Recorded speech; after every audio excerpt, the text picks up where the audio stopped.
gusto ko lang ibahagi itong setup ko ngayon sa mga training ko, sa pagtakbo ko.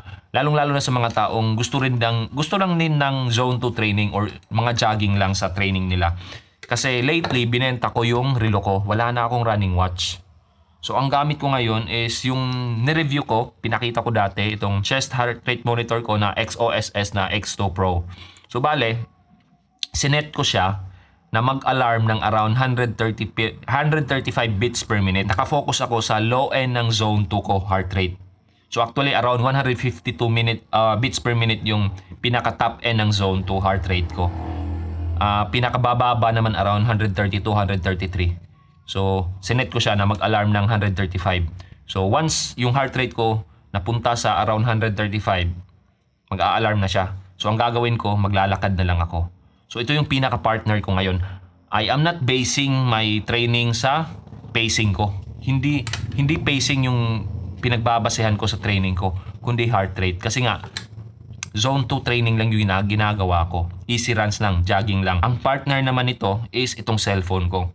Now, ang ginagawa ko, pumupunta ako sa aking Huawei Health app. Nagre-record pa rin ako ng aking distansya, ng aking pacing dito. Pero ang pinaka-importante dito is yung metronome. Gusto kong i-achieve na 180 steps per minute yung cadence ko. Pero dati-rati pa naman, yung cadence ko is around nasa 170 na. So gusto ko lang i-try na hanapin yung pinaka-optimal na cadence ko. Kasi hindi naman talaga yung 180 steps per minute. I think hindi naman talaga yun. Hindi yun applicable para sa lahat. Depende pa rin talaga sa tao. Kasi kung mapapansin nyo, lalong-lalo kung naka zone 2 heart rate training ka lang din or zone 2 training ka lang din tapos nagmo-monitor ka sa heart rate mo, may mga cadence na pag ginawa mo or pag masyadong binibilisan yung steps mo, mag-e-spike dun yung heart rate mo. Talagang hahanapin mo pa rin yung sweet spot lang sa mga or sa cadence mo. So ganun din yung ginagawa ko. Sinusubukan ko lang yung 180 beats per minute. So far, goods naman. Tapos meron din ako nakitang coach na tinitingnan daw niya yung record niya ng average na cadence ng isang tao. Tapos sinusubukan niya na mag-add ng around 5%. So sabihin na natin 170 yung cadence. Average cadence for the last few runs niya.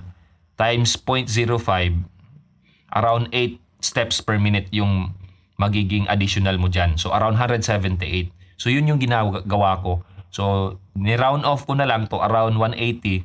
So tinitingnan ko. So far goods naman. So yun, metronome dito. Tapos ito yung heart rate limit. So ito na yung pinagpa-partner ko ngayon. Mag-iiba lang ako ng setup kung darating na yung relo ko. Pero so far talagang gagamitin ko na to. Kasi ito, although yung mga relo, relatively accurate din naman. Pagdating sa heart rate, depende sa brand ng relo na gagamitin mo. Pero ang advantage nito is meron siyang alarm. Pero I think meron ding mga relo na merong alarm. Siguro ang pinaka talagang factor na kung bakit gagamitin ko na to sa mga training ko araw-araw kasi ang alarm nito hindi masyadong delayed. Kumbaga, pagtingin ko sa relo ko, hindi pa limit. Pero ito nag-a-alarm na. So mas mabilis siyang magbasa kasi yun nga, andito siya sa malapit sa puso mo. Ito na talaga yung gagamitin ko. And yun nga, kung zone 2, siguro zone 2 lang talaga yung gusto mong i-train katulad ko, much better siguro mag-invest ka nito. Kung di ako nagkakamali, around 1,200 na lang to. So XOSS X2 Pro. So ito yung pangalan niya, XOSS X2 Pro. Ayan. Yan.